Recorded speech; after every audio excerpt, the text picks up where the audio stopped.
Praise lord. వందనాలండి. బాగున్నారా మీరందరూ? యేసు నామములో మీరందరూ బాగున్నారని నేను నమ్ముచున్నాను. మిమ్మల్ని బట్టి నన్ను బట్టి యేసు నామమునకే కృతజ్ఞతాస్తుతి స్తోత్రాలు తెలియజేసుకుంటున్నాను. ఆమేన్. హల్లెలూయా. చిన్న ప్రార్థన చేసుకొని వాక్యంలోకి వెళ్ళిపోదాం. స్తోత్రములు నాయనా, మహాపరిశుద్ధుడవు నాయనా, ప్రేమ స్వరూపుడవు, మహాఘనుడవు నా ప్రభా, ప్రజలందరికీ దేవుడివై ఉన్న దేవా యేసయ్య, మీకు వందనాలు.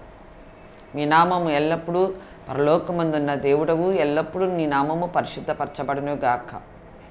ఈ వాక్యం చేత ఈ యొక్క చివరి దినాలలో, ఈ ఆఖరి గడియలలో, ఆఖరి నేను అవర్స్లలో తండ్రి ప్రభ, లాస్ట్ గంటలలో ప్రభ మీరు మమ్మలను నడిపిస్తూ ఉన్నారు ప్రభ.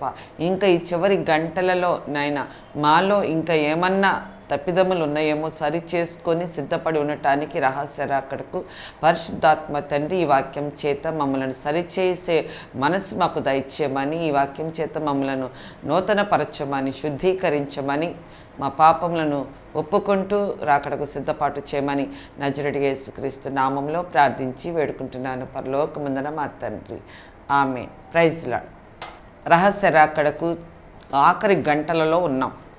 ఫైనల్ అవర్స్లో ఉన్నాం. కొన్ని గంటలలో ఎప్పుడు వస్తారో తెలియదు. రహస్య రాకడ.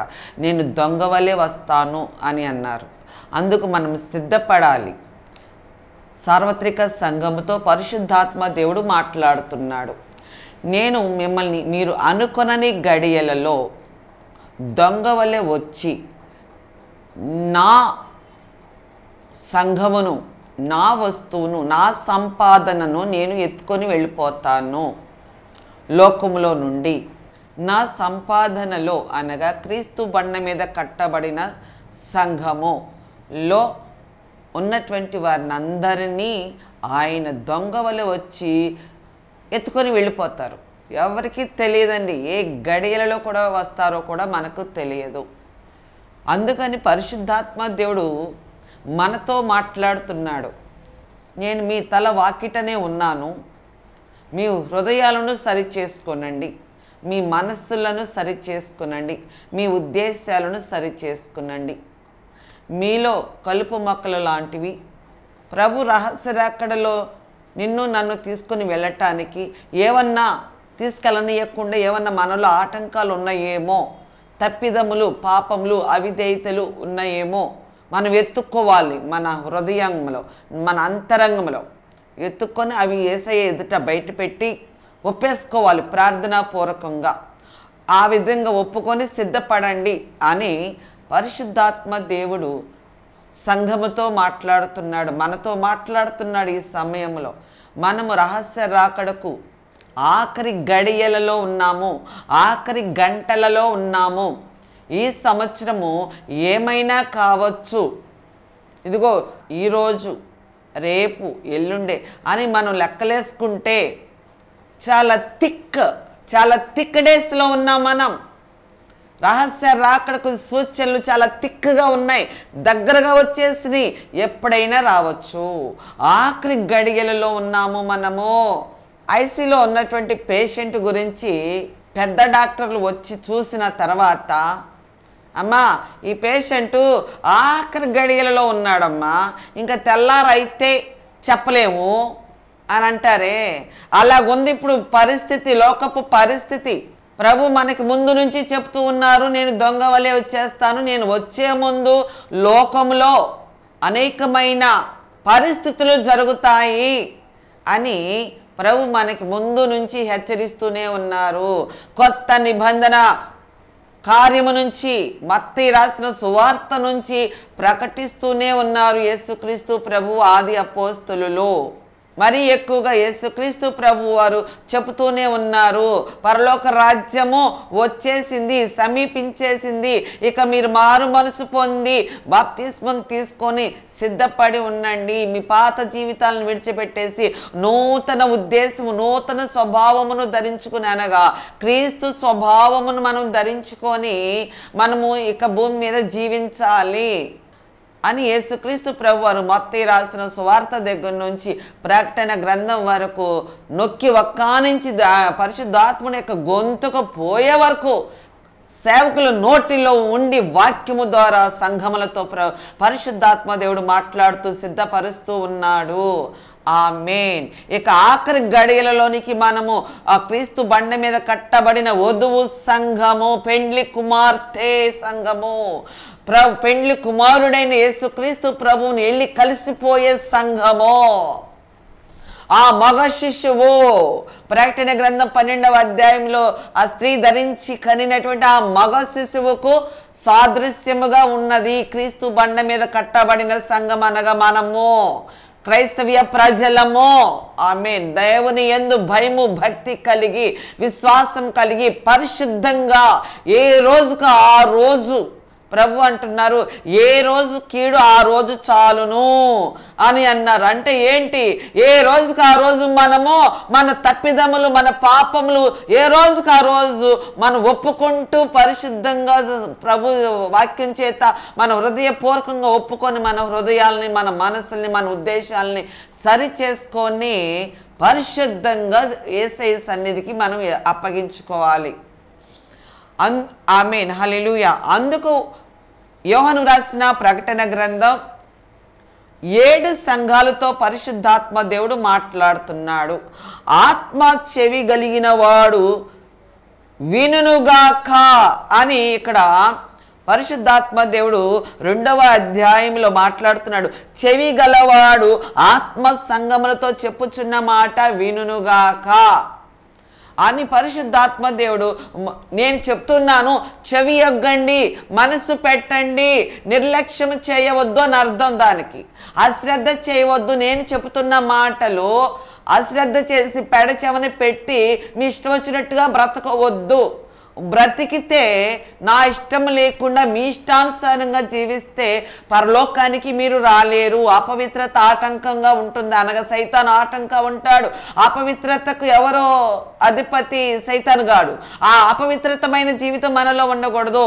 తప్పిదములు, పొరపాటులు, అవిధేయతలు ఇవి మనలో ఏ రోజుకు ఆ రోజు ఏమి వచ్చినాయి మనలో ప్రభుకి బాధకరంగా మనల్ని ఎత్తకెళ్ళటానికి మనం వెళ్ళనీయకుండా మనలో ఏమన్నా ఆటంకాలు ఏమైనా ఉన్నాయేమో ప్రభుకి ఇష్టం లేనివి అని మనం ఏ రోజుకు ఆ రోజు ప్రార్థన చేసుకుంటూ మన ఈ రోజు దైనందిన జీవితంలో ఏమేమి పనులు చేశాము, ఏమేమి మాట్లాడాము, ఏమేమి తలంచాము ఇతరుల పట్ల, మన యొక్క లాభ ప్రాప్తి పట్ల మనం ఏమేమి కలిగి ఉన్నాం, అవన్నీ మనము ఏ రోజుకు ఆ రోజు ప్రభు సన్నిధిలో ఒప్పుకొని విడిచిపెట్టేసేయాలి. మళ్ళీ 2వ రోజు అదే తప్పిదము చేయకూడదు. చేస్తే ఉమ్మివేయబడతాం. ఎచ్చగానైనా ఉండు, నులివెచ్చగానైనా ఉండు, మధ్యస్థగా ఉండకూడదు. ఇవాళ ఒప్పుకొని మళ్ళీ అదే తప్పు రేపు చేస్తే ఎలాగా? అప్పుడు తప్పు ఒప్పుకున్న వారమై ఎలా అవుతాం? ఇవాళ ఒప్పుకున్నాం సరే, అదే తప్పు రేపు కానీ ఎల్లుండి కానీ మళ్ళీ అదే అలా వచ్చిందనుకో మన జీవితంలో ప్రయోజనం ఏముంది? కనుక పరిశుద్ధాత్మ దేవుడు చెప్తున్నప్పుడు మనము చెవి కలిగిన వాడు వినుగాక అని పరిశుద్ధాత్మ దేవుడే మాట్లాడుతూ ఉన్నాడు. ఆమేన్. హల్లెలూయా. 7 సంఘాలతో 7 సంఘాలలో ఏమేమి తప్పిదాలు ఉన్నాయి, ఏమేమి పాపాలు ఉన్నాయి, పరిశుద్ధాత్మ దేవుడు ఎంచి చెప్తున్నాడు, చూసి చెప్తున్నాడు. నీ హృదయాన్ని, నా హృదయాన్ని, నా మనసుని, నా తలంపుల్ని, నా ఉద్దేశాలను ఎరిగినవాడు పరిశుద్ధాత్మ దేవుడైన యేసుక్రీస్తు ప్రభు అయిన యెహోవా దేవుడు. ఆమేన్. త్రియేక దేవుడు నిన్ను నన్ను గమనిస్తున్నాడు. ఈ రోజు అంతటిలో ఇతను ఎలా జీవించాడు అని మనం జీవిస్తున్న జీవితం ఎవరికీ తెలియకుండా మన రహస్య జీవితాలు, కుటుంబంలోనే రహస్య జీవితాలు, కుటుంబంలో ఉన్న జీవితం కొంతమందికి బయటికి కూడా పిన్నీసి పడిన శబ్దం రానంత ఇదిగా రహస్యంగా జీవిస్తారు. కుటుంబంలో లాభప్రాప్తి, ఎంత మోసకరమైన జీవితాల్లో లాభప్రాప్తి కోసం, ధనాపేక్ష కోసం దొంగ వ్యాపారాలు చేస్తారండి. అది ఇంటి పక్కన వాళ్ళు కూడా తెలియనివ్వరు. కుటుంబం ఎంత రహస్యంగా ఉంచుకొని లాభప్రాప్తి కోసం నడమద్రపు సిరిలోనికి వెళ్ళిపోతూ ఉంటారు. అబ్బా, మనం ఎంత జ్ఞానంగా సంపాదించుకుంటున్నామో. మనం చేస్తున్నది మోసకరమైన బిజినెస్, గవర్నమెంట్కి తెలీదు, ఇంటి పక్కన వాళ్ళు కూడా తెలియదు. అటువంటి వ్యాపారాలు చేస్తారు మన ఇళ్లల్లో. చాలా జాగ్రత్త, అది ప్రభు గమనిస్తూ ఉన్నాడనేది మనం గుర్తుపెట్టుకోవాలి. దానికి జీతం చాలా భయంకరంగా ఉంటుంది. పాపపు జీవితానికి, పాపపు బిజినెస్కి, దొంగపూరితమైన, మోసపూరితమైన, దోషపూరితమైన ధన సంపాదన చాలా ప్రమాదకరమైనది. చూస్తానికి, అనుభవించటానికి చాలా ఆనందంగా, సుఖంగా ఉంటుందేమో కానీ అది చాలా భయంకరంగా ఉంటుంది. అలాంటి వ్యాపారాలు ఈ కడవరి దినాల్లో క్రైస్తవ్య సంఘమా అలాంటి వ్యాపారాలు చేస్తూ ఉన్నారేమో, అందులో నుంచే దశమ భాగాలు ఇస్తున్నారేమో, జాగ్రత్త. దానికి ప్రతిఫలం ఏమీ రాదు. దొంగపూరితమైన వ్యాపారాల ద్వారా, మోసపూరితమైన వ్యాపారాల ద్వారా క్రైస్తవ్య సంఘమా, ప్రభు పరిశుద్ధాత్మ దేవుడు హెచ్చరిస్తున్నాడు. దొంగ వ్యాపారాల ద్వారా డబ్బులు సంపాదించి దాంట్లో నుంచి దశమ భాగం ఇచ్చినంత మాత్రాన పరలోకానికి రాలేము. అది సత్యమైన, నీతియుక్తమైన, యథార్థమైన బిజినెస్ అయితేనే ప్రభు అంగీకరిస్తాడు మీరు దశమ భాగం ఇచ్చినప్పుడు. ఆమేన్, హల్లెలూయా. ఈ కడవరి దినాలలో క్రైస్తవ్య సంఘమా, మీ జీవితాలు ఎలా ఉన్నాయి? మీ వ్యాపారాలు నిజంగా నీతిగా, యథార్థంగా చేస్తున్నామా లేదా? ఇప్పటి వరకు ఏమన్నా చేస్తే ఇంక నుంచి దానిని వదిలిపెట్టేసి నీతిగా, యథార్థంగా, సత్యముగా వ్యాపారాలు చేసేవాళ్ళు వ్యాపారాలు చేయండి. ప్రభు గడియలు చాలా దగ్గరగా ఉన్నాయి, గుర్తుపెట్టుకోనండి సంగమా. సరే, మన ప్రకటన గ్రంథంలోనికి వెళ్ళిపోదాం. 2వ అధ్యాయంలో ఎఫెసీ సంఘ పత్రికతో ప్రభు మాట్లాడుతూ ఉన్నాడు. 4వ అధ్యాయము, 2వ అధ్యాయము 4వ వచనంలో మీకు అర్థం కావటానికి మొదటి నుంచి చదువుతాను. ఎఫెసీలో ఉన్న సంఘపు దూతకు ఇలాగు వ్రాయము, 7 నక్షత్రములు తన కుడి చేత పట్టుకొని 7 దీపస్తంభముల మధ్య సంచరించువాడు చెప్పు సంగతులు ఏమనగా, నీ క్రియలను, నీ కష్టమును, నీ సహనమును నేను ఎరుగుదును. నీవు దుష్టులను సహింపలేవనియు, అపోస్తులు కాకయే తాము అపోస్తులమని చెప్పుకొని వారిని పరీక్షించి వారు అబద్ధికులని నీవు కనుగొంటివి అనియు, నీవు సహనము కలిగి నా నామము నిమిత్తము భారము భరించి అలయలేదు అనియు నేను ఎరుగుదును. ఇంత మట్టుకు బాగుంది కదా, చాలా బాగుంది ఈ వాక్యము. మన హృదయానికి ఎంత హాయిగా ఉందో ఈ వాక్యము మనల్ని ప్రభు పొగుడుతుంటే కదా. ఇక్కడ ప్రభు మనల్ని పొగుడుతున్నాడండి. ఎన్ని వచనాల వరకు పొగిడాడు? 3 వచనాల వరకు పొగిడాడు మనల్ని. 4వ వచనం దగ్గరకు వచ్చేటప్పటికి చూడండి, అయినను అంటే ఎంత బాధాకరంగా ఉందో. అక్కడ వరకేమో మనల్ని పొగిడాడు. మళ్ళీ 4వ వచనం వచ్చేటప్పటికి చూడండి, అయినను మొదట నీకు ఉండిన ప్రేమను నీవు వదిలితివి, నేను నీ మీద తప్పు ఒకటి మోపవలసి ఉన్నది. ఆమేన్. క్లవరిస్టు 6 సబ్జెక్టులో 5 సబ్జెక్టులకు 100కు 100 మార్కులు వచ్చినా 6వ సబ్జెక్టు 35కి 34.5 వచ్చినా మొత్తం ఫెయిల్ అయిపోయినట్టే, నెక్స్ట్ క్లాస్కి వెళ్ళలేడు. అలాగే అర్థమవుతుందా ప్రియ క్రైస్తవ్య సంఘమా? ఒక చదువుకునే పిల్లాడు, మంచి బాగా చదువుకునే పిల్లాడు ఎప్పుడు అన్ని పరీక్షల్లోనూ 6 సబ్జెక్టులు 99% వచ్చినా 100 వచ్చేసినా బాగుంది అన్ని సబ్జెక్టులు. ఆఖరి పరీక్షలకు వచ్చేటప్పటికి బాగా చదువుకుంటున్నాడు కదా, వాళ్ళ అమ్మకి, వాళ్ళ నాన్నకి, ఈ పిల్లోడి మీదకి, ఈ పిల్లోడికే, ఈ అమ్మాయి మీదకి, ఈ అమ్మాయి మీదకే చాలా కాన్ఫిడెన్స్ వచ్చేసింది. ఇంకా నేను ఏ పరీక్షలోనూ తప్పను, మా అబ్బాయి స్టేట్ ఫస్ట్, మా అమ్మాయి స్టేట్ ఫస్ట్, మా అబ్బాయి కాలేజీ ఫస్ట్, జిల్లా ఫస్ట్ అని అన్ని పరీక్షల్లో చక్కగా 90% పైన వస్తున్నప్పుడు ఇక ధైర్యంగా ఉంటారు, గుండెల మీద చేతులు వేసుకొని తల్లిదండ్రులైనా చదువుకునే పిల్లోడైనా.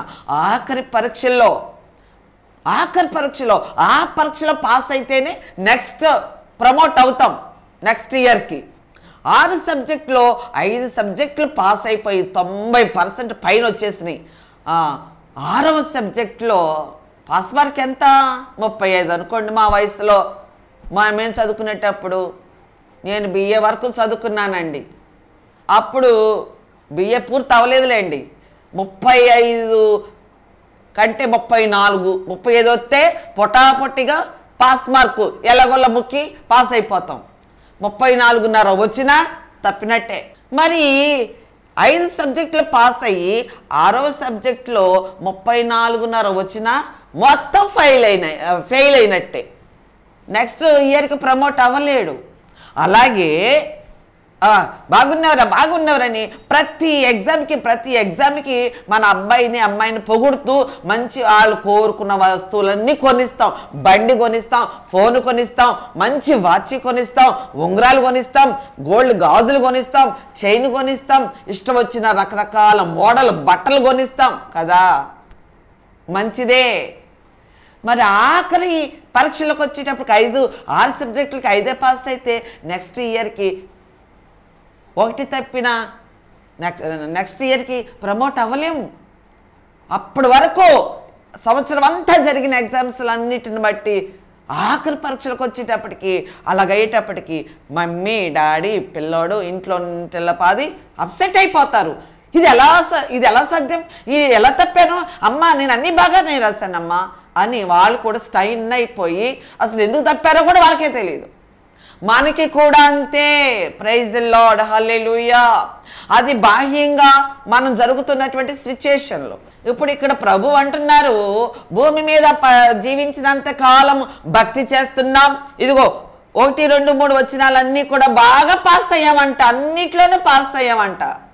కానీ ఆఖరి గడియల్లోనికి వచ్చేటప్పటికి ప్రభు వచ్చే సమయానికంట మనలో ఏదో ఒకటి తప్పిపోయాం. ఆ తప్పిపోయింది ఏంటిది? ప్రేమ అనే సబ్జెక్ట్, ప్రేమ అనే పాయింట్ మనం తప్పిపోయాం. అయినను మొదటికి నీకు ఉండిన ప్రేమను నువ్వు వదిలితివి. ప్రేమ అనే ఎగ్జామ్లో మనం తప్పిపోయాం. అందరికీ మంచి బుద్ధులు చెప్తూ ఉంటాం, కానీ అదే బుద్ధులు మనం తప్పిపోతాం. నాతో ప్రభు అన్నారు, కల్వరి సిలువలో గొలగొతా కొండ మీదకి నన్ను తీసుకొని వెళ్ళి ఆయనతో పాటు నన్ను కూడా నడిపించి, ఆయన సిలువను మోస్తూ ఆయనతో పాటు నన్ను కూడా నడిపిస్తూ కొండ ఎక్కి ఆ కొండ మీద సిలువలో వేలాడుతూ నాతో అన్నారు, అమ్మా నీ పొరుగువారిని ప్రేమించు.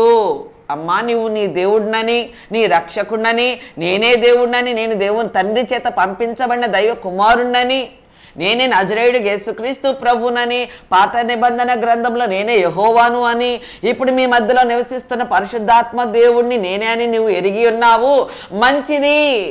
నీ పూర్ణ హృదయముతో, నీ పూర్ణ ఆత్మతో, నీ పూర్ణ బలముతో, నీ పూర్ణ వివేకముతో నన్ను ప్రేమించావు, ఆరాధించావు, మంచిది.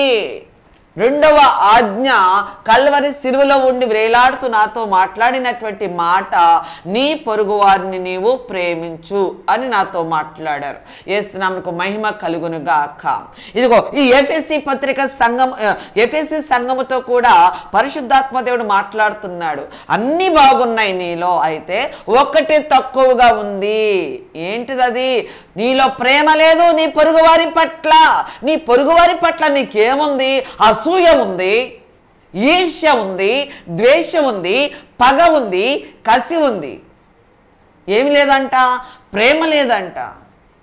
దేవుని మీద ప్రేమ లేదు, నీ పొరుగువారి మీద ప్రేమ లేదు, నీ ఇంటి వారి మీద కూడా ప్రేమ లేదు, నీ అక్క చెల్లెల మీద ప్రేమ లేదు, నీ అన్నదమ్ముల మీద ప్రేమ లేదు, నీ తల్లిదండ్రుల మీద ప్రేమ లేదు, నీ అత్తమామల మీద ప్రేమ లేదు, నీ ఆడబిడ్డ మీద ప్రేమ లేదు. అన్నీ ఉన్నా ప్రేమ లేకపోతే నీవు వ్యర్థుడవే అని పరిశుద్ధాత్మ దేవుడు సంఘముతో మాట్లాడుతున్నాడు. అనగా నీతో నాతో మాట్లాడుతున్నాడు. ప్రియ క్రైస్తవ్య సంఘమా, దీన్ని నేను ప్రభు ఏమంటున్నారంటే, నీవు ఆ ప్రేమలో మనం తప్పిపోయాం. మరి ఏం చెప్తున్నాడంటే, ఆ తప్పు నీ మీద నేను ఒకటి మోపవలసి వస్తుంది, నేను నీ మీద తప్పు వేస్తున్నాను, ఆ తప్పును నువ్వు సరి చేసుకో అని నీతోనూ నాతోనే ఈ వాక్యం చేత మాట్లాడుతూ ఉన్నాడు. నీవు ఏ స్థితిలో నుండి పడితివో అది జ్ఞాపకము చేసుకొని మారు మనసు పొంది ఆ మొదటి క్రియలను చేయము. అట్టు చేసి నీవు మారు మనసు పొందితేనే సరి. లేని ఎడల నేను నీ యొద్దకు వచ్చి నీ దీపస్తంభమును దాని చోట నుండి తీసివేతును. ఇది ఎంత భయంకరమండి.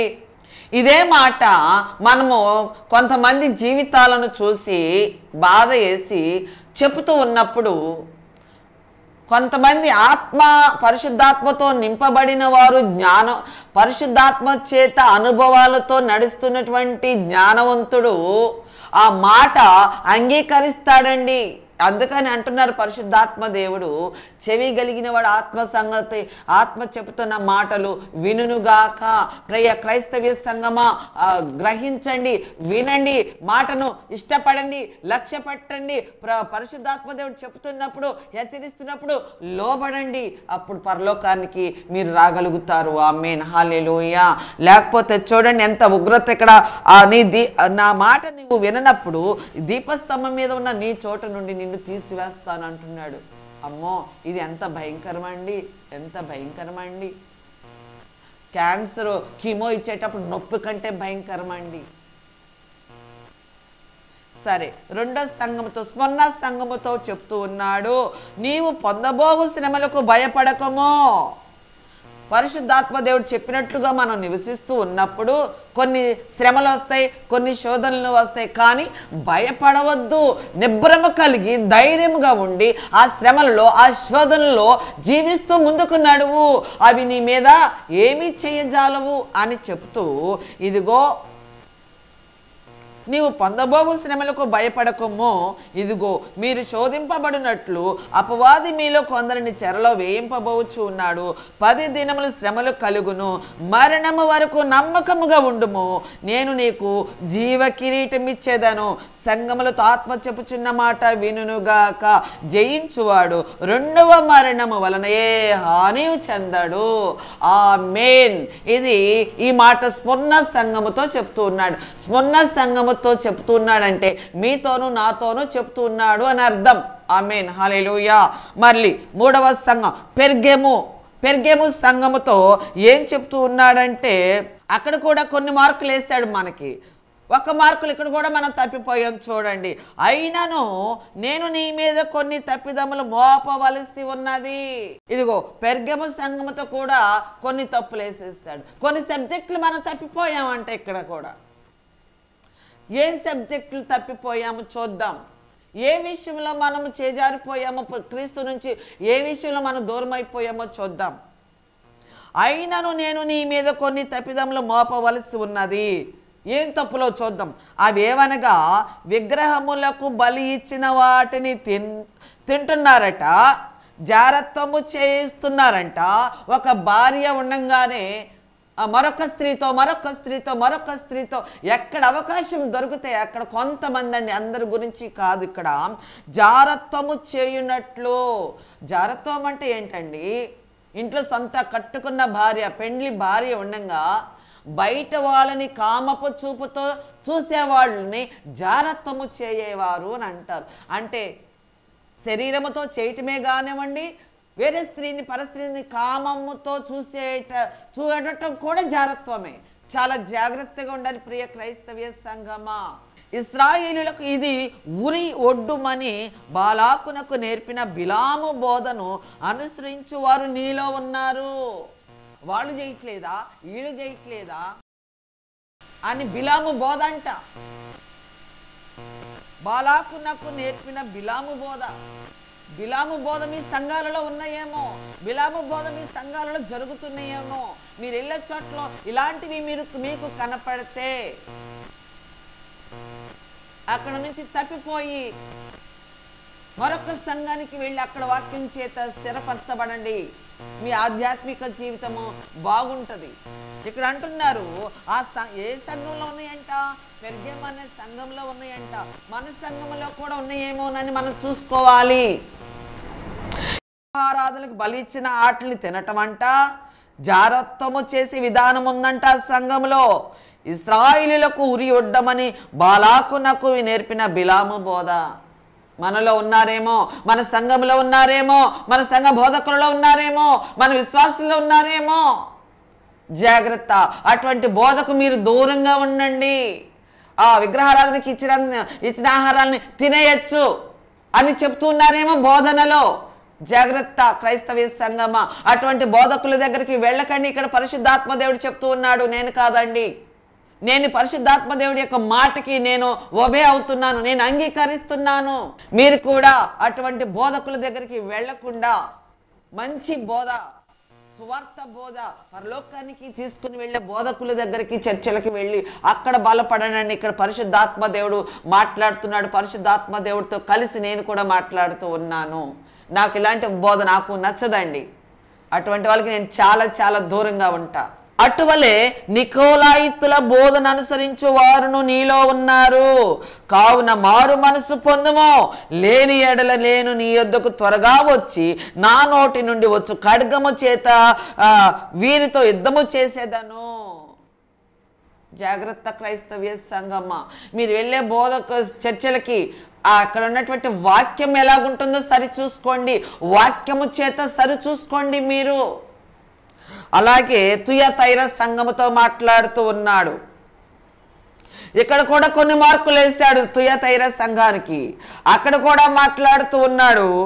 ఇక్కడ కూడా ఏం మాట్లాడుతున్నాడంటే, నీ కడపటి క్రియలు మరి ఎక్కువైనవని ఎరుగుదును, అయినను నీ మీద తప్పు ఒకటి నేను మోపవలసి ఉన్నది. అదేంటంటే తప్పు, తాను ప్రవక్తనని చెప్పుకొనుచు ఉన్న యెజెబెలు స్త్రీని నీవు ఉండనిచ్చుచు ఉన్నావు. జారత్వము చేయుటకును విగ్రహములకు బలి ఇచ్చిన వాటిని తినుటకును నీ దాసులకు బోధించుచు వారిని మోసపరుచుచు ఉన్నది. మారు మనసు పొందుటకు నేను దానికి సమయం ఇచ్చి తిని గాని అది తన జారత్వము విడిచిపెట్టి మారు మనసు పొందనొల్లదు. ఇది ఎంత భయంకరమండి ఈ మాట. ఈ వాక్యము ప్రభు పరిశుద్ధాత్మ దేవుడు మనలో, మన సంఘాలలో, మన జీవితాల్లో, మన మనసుల్లో ఉన్నటువంటి వీటన్నిటిని ప్రభు బయటికి పెట్టి చెప్తూ ఉన్నారు. ఇలాంటివి ఏమన్నా శరీర కార్యాలు, అపవాది చేత మనం ఏమన్నా నడిపించబడుతున్నామేమో సరి చూసుకోవాలి. తర్వాత సార్దీసు సంఘముతో మాట్లాడుతూ ఉన్నాడు. నీ క్రియలు నా దేవుని ఎదుట సంపూర్ణమైనవి నాకు కనపడలేదు గనుక జాగరూకుడవై చావనయున్న మిగిలిన వాటిని బలపరచుము. నీవెలాగో ఉపదేశము పొందితవో, ఎలాగో వింటవో జ్ఞాపకం చేసుకొని దానిని గైకొనుచు మారు మనసు పొందము. నీవు జాగరూకుడవై ఉండని ఎడల నేను దొంగ వలె వచ్చేదను, ఏ గడియను నీ మీదకు వచ్చేదను నీకే తెలియదు. అయితే తమ వస్త్రములను అపవిత్రపరచుకోనని కొందరు పారదీసు సంఘం నీ యొద్ద ఉన్నారు. వారు అర్హులు గనుక తెల్లని వస్త్రములు ధరించుకుని నాతో కూడా సంచరించెదరు. జయించువాడు అలాగున తెల్లని వస్త్రములను ధరించుకొని జీవగ్రంథములో నుండి అతని పేరు ఎంత మాత్రమును తుడుపు పెట్టక నా తండ్రి ఎదుట పరిశుద్ధులు. మీరు ఇంకానూ పరిశుద్ధంగా జీవించండి.